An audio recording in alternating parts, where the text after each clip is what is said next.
12 septembre, et à ce jour, c'est toujours pas finalisé. On est quoi? 24 mars.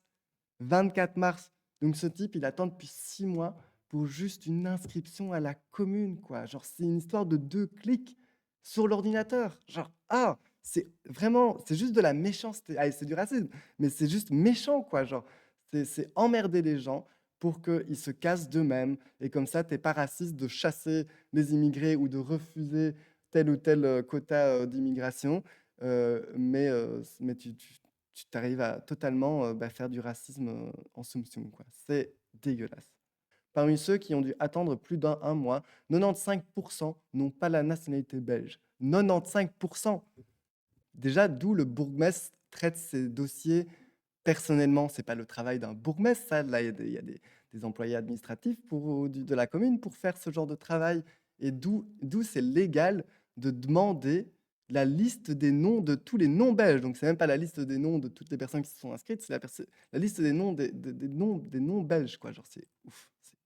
Il n'y a pas une seule fois le mot raciste ou racisme, tandis qu'il parle de discrimination systémique, de discrimination de la part d'un bourgmestre. On parle de discrimination sur base du nom et de l'origine, mais on ne parle pas de racisme. Ah waouh, c'est ouf. Le gros sujet pour ce soir, c'est surtout Peter de Crème, donc aussi de la CDNV, aussi un dinosaure de la CDNV.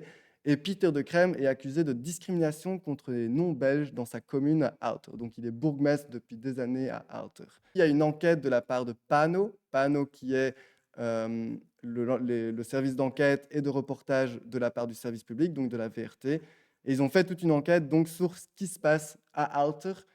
Comme je disais, Outer, donc c'est près de Gand, un peu à l'ouest de Gand, une petite ville de 30 000 habitants. Et Peter de Crème, dont on va parler, donc politicien du CDNV, bourgmestre de Outer depuis des années, mais il a aussi été ministre de la Défense de 2017 à 2014. Il a été vice-premier ministre aussi, et il a aussi été Premier ministre, je pense, pendant le Covid, c'est ça, ouais. Ouais, c'est ça, de 2018 à 2020. Donc quelqu'un qui est dans la politique depuis des années, quelqu'un qui pèse, quelqu'un qui est aussi très populaire en soi en France, en Flandre, pardon, en France, n'importe quoi. Très populaire en Flandre et qui récolte depuis des années beaucoup de voix de préférence. Et du coup, maintenant, il y a donc cette accusation de discrimination envers les non-belges à Aalter. Comment Peter de Crème met en œuvre une politique d'intimidation contre les étrangers à Aalter? À Aalter, les non-belges doivent attendre 9 fois plus longtemps pour leur inscription à la commune que les Belges. Le bourgmestre Peter de Crème du CDNV discrimine-t-il les résidents d'origine étrangère? De Morgen et le magazine d'information Pano de la VRT ont examiné des documents et parlé avec des témoins et des lanceurs d'alerte. Chaque cercle ici représente une personne qui a demandé un changement de domicile auprès de la commune de Aalter, sur une base d'un échantillon en 2024. La loi prévoit qu'une municipalité doit traiter une telle demande dans un délai de 1 mois. L'inscription est importante pour accéder aux services municipaux et pour recevoir des factures ou certaines prestations. Par exemple, aussi le chômage, le CPS, il faut souvent avoir une domiciliation pour avoir droit au chômage ou au CPS. Mais à Alter, ce temps d'attente peut aller jusqu'à plus d'un an. Plus les cercles sur le graphique sont grands, plus le temps d'attente est long.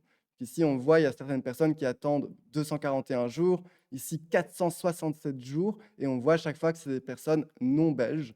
Ici, ils vont le mettre plus clairement.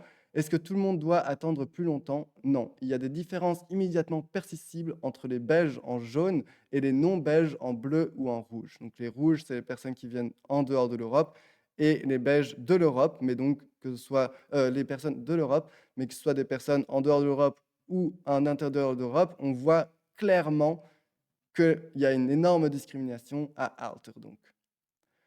Un Belge, donc en jaune, doit attendre en moyenne 15 jours pour obtenir une approbation. Pour les non-belges, le délai d'attente peut facilement atteindre 6 mois, avec des pics allant jusqu'à 1 an. Le gouvernement doit pouvoir localiser ses citoyens grâce à leur adresse, par exemple pour les amendes routières et les avis d'imposition. De plus, les citoyens bénéficient de nombreux droits liés à leurs inscriptions. Une carte d'identité, le droit de vote, des prestations sociales, chômage, CPS, etc. De Morgan et Pano ont pu consulter les documents et s'entretenir avec une vingtaine de témoignages. C'est l'histoire de 3 d'entre eux. Pour moi, c'était clair immédiatement. Le Belge est immédiatement accepté et l'étranger doit franchir toutes les sortes d'obstacles. Elissa, 29 ans, a déménagé dans la commune flamande orientale d'Alter en 2023 avec son petit ami Ruslan. La commune de 30 000 habitants est plutôt populaire. Il existe de nombreuses possibilités d'emploi et de nouveaux immeubles d'appartements, également juste à côté de la gare. En décembre 2023, Ruslan et Elissa se sont rendus à la commune pour s'inscrire. Une formalité, pense-t-il. Un mois plus tard, le couple reçoit une lettre. Le conseil municipal rejette la candidature de Ruslan en raison de motifs insuffisamment valables. Aucune explication supplémentaire ne leur est donnée. Il n'y a aucune lettre concernant l'inscription de Elisa. Comme sa carte d'identité expire bientôt, elle prend rendez-vous au bureau d'état civil. Elisa dit: Ils m'ont promis que mon dossier sera validé et que le policier local passerait. Pour le dossier de Ruslan, ils nous ont conseillé d'envoyer une lettre de motivation aux autorités municipales et de déposer une réclamation auprès du ministère de l'Intérieur. Et tout ça juste pour s'inscrire à la commune, hein. Donc, normalement, c'est juste tu t'inscris, il y a un policier de quartier ou une policière de quartier qui vient, qui dit: «Bonjour, voilà, et tu es inscrite ou inscrit». Et là, on parle de faire une réclamation auprès du ministère de l'Intérieur. Genre, mais c'est quoi cette douille, quoi? Le couple décide de commencer immédiatement à rédiger une lettre de motivation. Dans cette lettre, Ruslan raconte comment il a dû fuir la Tchétchénie vers la Belgique avec sa mère et sa sœur à l'âge de 12 ans. Il possède une carte de séjour valide et il n'a jamais eu de problème avec une demande de domicile auparavant. Ça ressemble à une lettre de demande pour être autorisé à vivre dans la commune. Plus ils attendent, plus Elissa est convaincue que ses origines sont le problème de la commune d'Alter. Je ne saurais pas ce que c'est d'autre que ça, si vous comparez nos deux situations à ce moment-là. Nous travaillons tous les deux, nous n'avions aucune dette et nous payons tous les deux nos impôts. La seule différence était notre nationalité. À cette époque, en janvier de l'année dernière, le bourgmestre d'Alter, Pieter de Crème du CDNV, a donné une interview remarquable dans Het Laatste Nieuws. Le titre dit que Pieter de Crème s'attaque à la fraude au domicile à Alter. Belge ou non belge, désormais chaque dossier passera entre mes mains personnellement. Donc c'est lui personnellement qui fait ça, c'est lui personnellement qui demande aux gens de faire une recommandation au ministère de l'Intérieur, quoi. Mais genre, mais il se prend pour qui, ce type? Et vu qu'ils ont gentiment invité à faire une recommandation au ministre de l'Intérieur, et bien sûr, si le ministre de l'Intérieur reçoit cette recommandation, bien sûr que ce sera réglé dans la minute.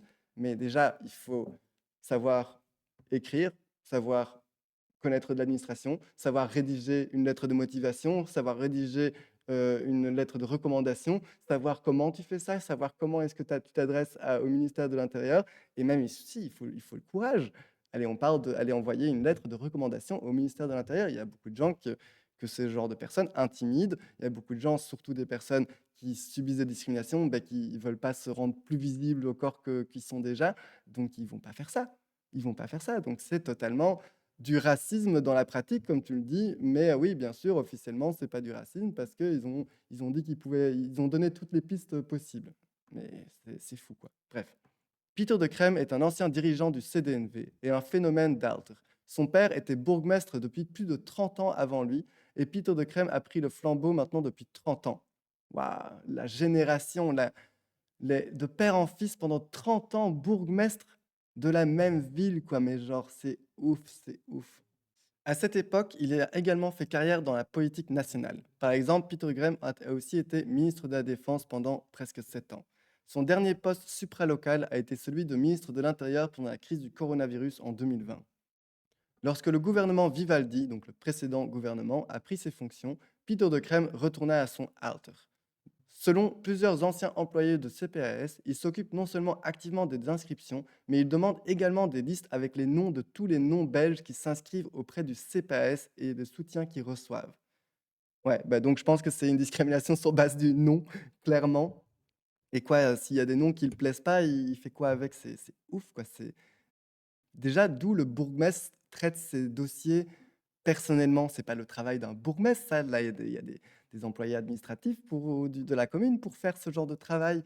Et d'où c'est légal de demander la liste des noms de tous les non-belges. Donc, c'est même pas la liste des noms de toutes les personnes qui se sont inscrites, c'est la liste des noms des non-belges, quoi. Genre, c'est ouf.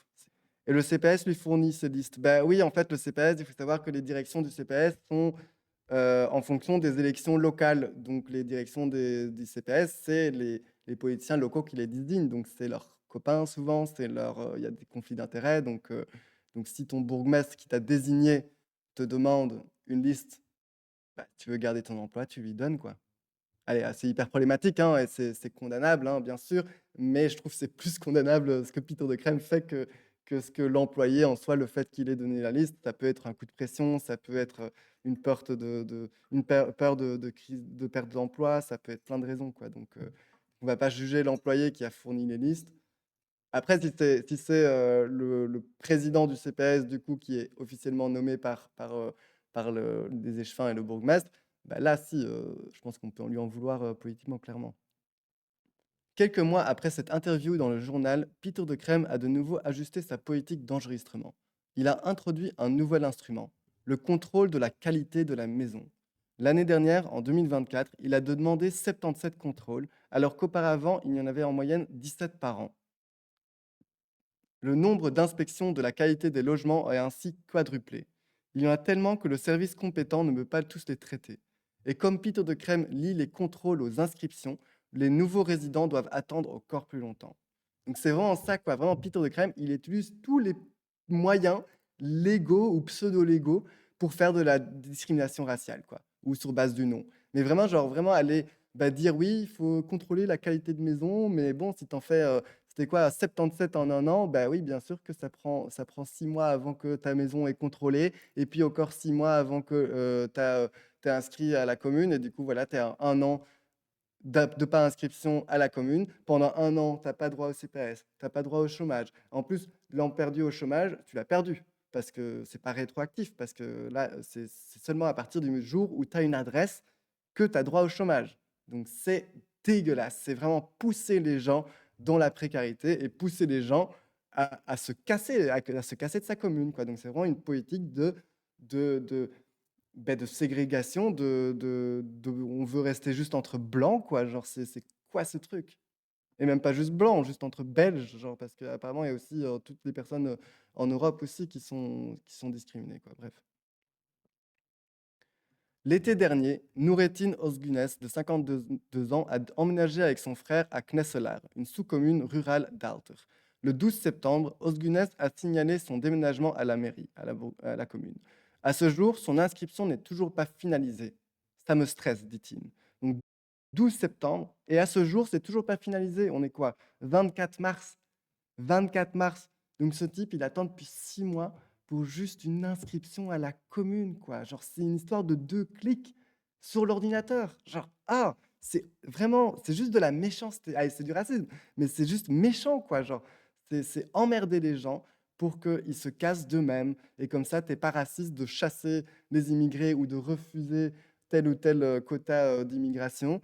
Mais tu t'arrives à totalement faire du racisme en sommation, quoi. C'est dégueulasse. L'inscription au registre de la population est importante tant pour le gouvernement que pour le citoyen, explique Tom van Drommen de la faculté de droit de l'université d'Anvers.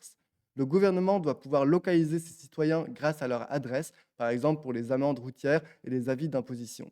De plus, les citoyens bénéficient de nombreux droits liés à leurs inscriptions: une carte d'identité, le droit de vote, des prestations sociales, chômage, CPS, etc. C'est donc un droit pour chaque citoyen de pouvoir s'inscrire à l'adresse où il réside. Ce droit subjectif laisse peu de marge de manœuvre aux collectivités locales. Il dispose de 15 jours ouvrables pour vérifier si une personne a réellement sa résidence principale à cette adresse, et l'ensemble des enregistrements doit être réalisé dans un délai de 1 mois. Cependant, De Morgen et Pano ont pu obtenir une liste de personnes qui ont déménagé à Alter en 2024. Il s'agit d'un échantillon de 204 inscriptions. Un quart d'entre eux ont dû attendre plus d'un mois. En tout état de cause, de tels défauts ne constituent pas une raison pour empêcher un résident de s'inscrire réel. Ça a été précisé en 2006 dans une circulaire du ministre de l'Intérieur de l'époque, Patrick Debal, de l'OpenVRD. Il y souligne qu'une municipalité peut procéder à un enregistrement provisoire dans des lieux où la résidence permanente n'est pas autorisée pour des raisons de sécurité, de santé, d'urbanisme ou d'aménagement du territoire. Même s'il s'avère qu'il s'agit d'un bidonville, la municipalité doit même y enregistrer cette personne. Le fait que la procédure d'enregistrement soit si longue lui fait penser que ça est dû à ses origines.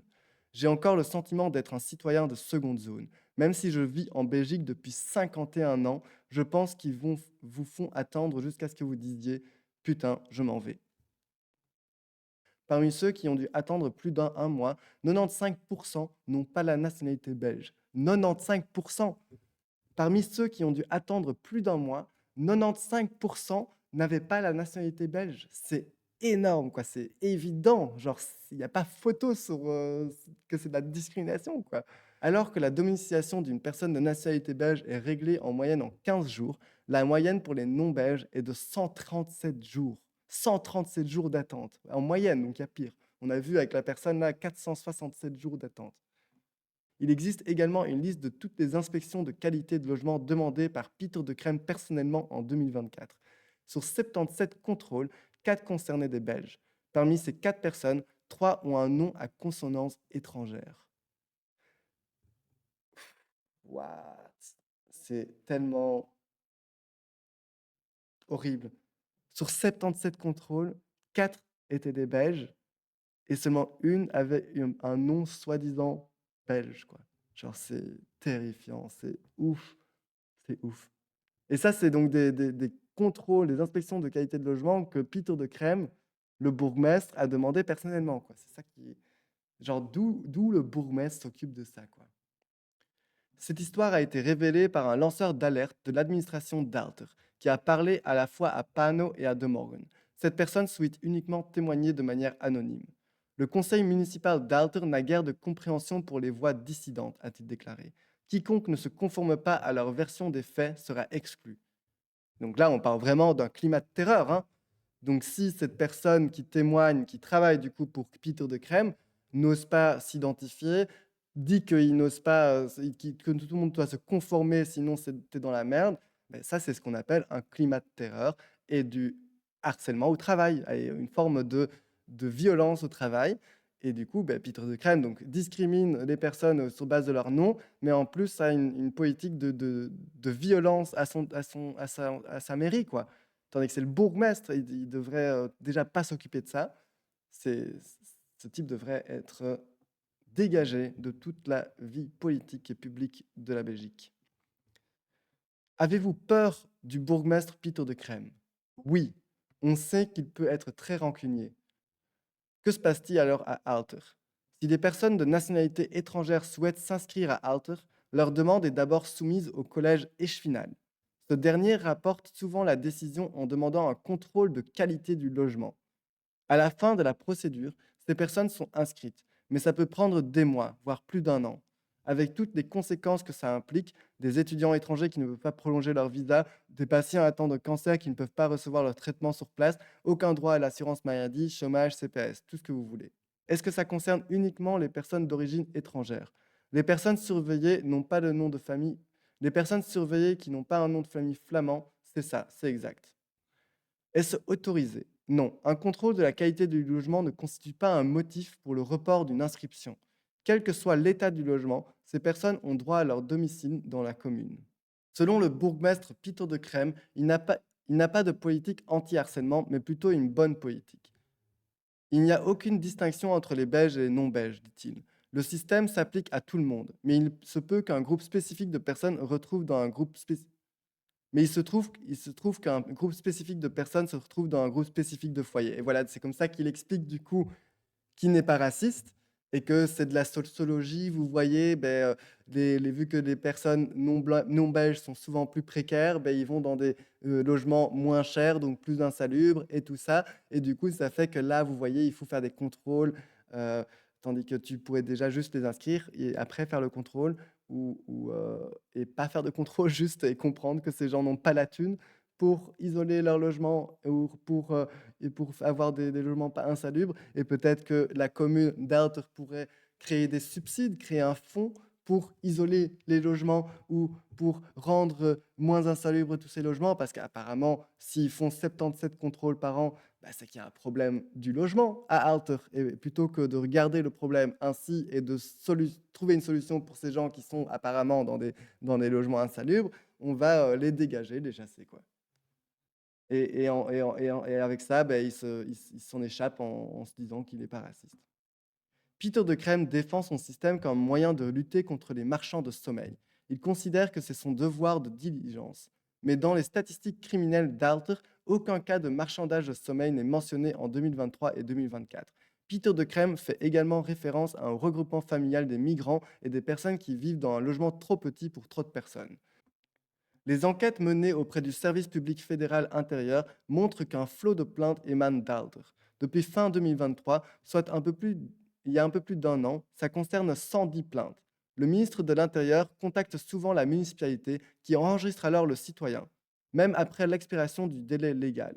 Donc voilà, c'est ça que je disais là tantôt. Donc ils disent aux gens, bah, allez faire une demande, une plainte au ministère de l'Intérieur. Le ministère de l'Intérieur passe un coup de fil et il inscrit directement. Et du coup, comme ça, tout le monde s'en sort sans problème, à part la personne qui a dû attendre 6 mois ou qui a dû écrire une fucking lettre de motivation pour se motiver d'inscrire dans la commune d'Inter, quoi. Et du coup, on oublie toutes les autres centaines de personnes qui n'ont pas osé, qui n'ont pas réussi, qui ne parlent pas la langue ou je ne sais pas à quelle raison, qui n'ont pas envoyé de lettre au ministère de l'Intérieur et du coup qui doivent attendre encore plus longtemps, quoi.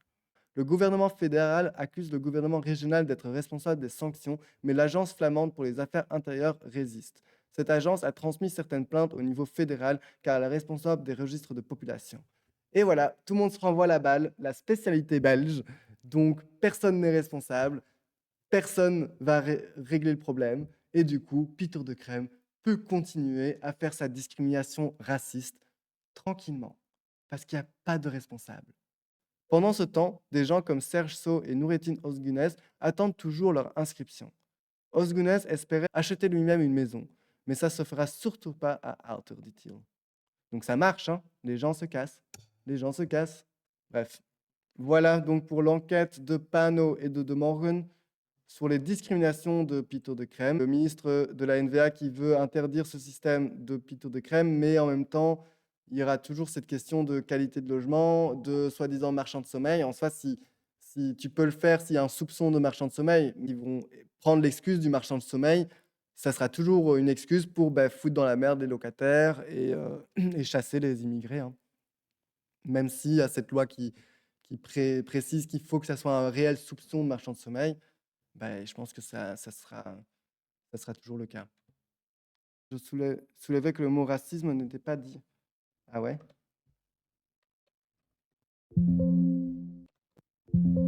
T'as raison, c'est chaud. C'est ouf. Parce que moi, je pense que je l'ai dit plusieurs fois, racisme, donc je pensais que c'était dans le texte, tu vois. Et vu que moi, je j'ai pas de souci à dire que c'est raciste. C'est vrai, what? 2 mots, ah ouais, c'est ça, ouais, de ouf. C'est vrai que j'avais pas fait gaffe à ça, c'est hyper intéressant.